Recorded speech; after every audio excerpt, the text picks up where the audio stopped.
तो वहीं गाजियाबाद के भारत सिटी सोसाइटी में हाल ही में हुई 3 नाबालिग बहनों की दर्दनाक मौत ने पूरे शहर को स्तब्ध कर दिया। 16 साल की निशिका, 14 साल की प्राची और 12 साल की पाखी ने 4 फरवरी 2026 की देर रात अपनी 9वीं मंजिल की बालकनी से छलांग लगा दी, जिसके बाद से तीनों की मौके पर ही मौत हो गई थी। और पुलिस की शुरुआती जांच में ये सामने आया कि तीनों बहनें मोबाइल फोन और खास तौर पर कोरियन ऑनलाइन गेम्स की गहरी लत में डूबी हुई थी। परिवार ने उन्हें मोबाइल फोन का ज्यादा इस्तेमाल करने पर रोक लगाई थी, जिससे कि वे मानसिक रूप से टूट गई। सुसाइड नोट में उन्होंने माता पिता से माफी मांगी और कोरिया हमारी जिंदगी है जैसे शब्द लिखे। कोरोना के बाद से वे लंबे समय से स्कूल नहीं जा रही थी और दिन भर मोबाइल में ही व्यस्त रहती थी। इस घटना के बाद से न्यूज इंडिया की टीम ने गाजियाबाद के कई सरकारी और प्राइवेट स्कूलों का दौरा किया।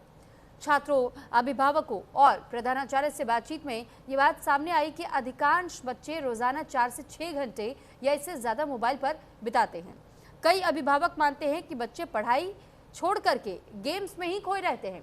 स्कूल ने बच्चों की स्क्रीन टाइम बढ़ने से एकाग्रता, नींद और व्यवहार में गिरावट की शिकायत भी की है।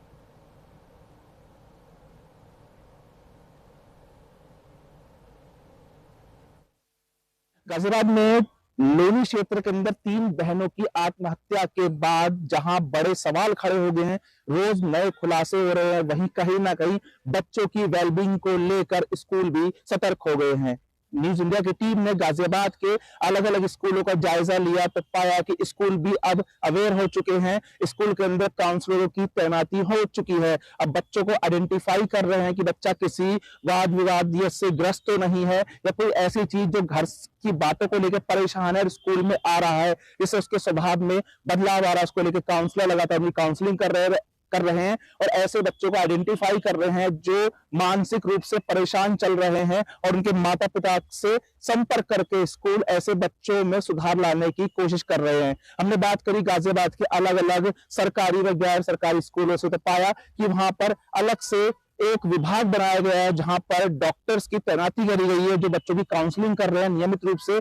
साथ ही साथ स्कूल प्रशासन भी पीटीएम के जरिए माँ बाप की काउंसलिंग कर रहे हैं और समझने की और समझाने की कोशिश कर रहे हैं कि यदि आपका बच्चा भी मोबाइल फोन का एडिक्ट है, किसी गेम का एडिक्ट है, किसी बात से लेकर परेशान है, तो उसका रास्ता निकाला जाए। जिस प्रकार 3 बहनों ने आत्महत्या करी है, ऐसा मामला भविष्य में गाजियाबाद में कहीं ना हो। उसको लेकर जो स्कूल सतर्कता बरत रहे हैं वो काबिले तारीफ है। अभी देखना है कि इस तरह की काउंसलिंग आखिरकार कितनी कामयाब होगी उन बच्चों के लिए जो घर से किसी बात को लेकर, चिड़चिड़ापन को लेकर स्कूल आते हैं और उनका मानसिक उत्पीड़न हो रहा है, कितना इस काउंसलिंग के बाद ठीक हो पाएगा। न्यूज इंडिया के लिए गाजियाबाद से कपिल मेहरा की रिपोर्ट।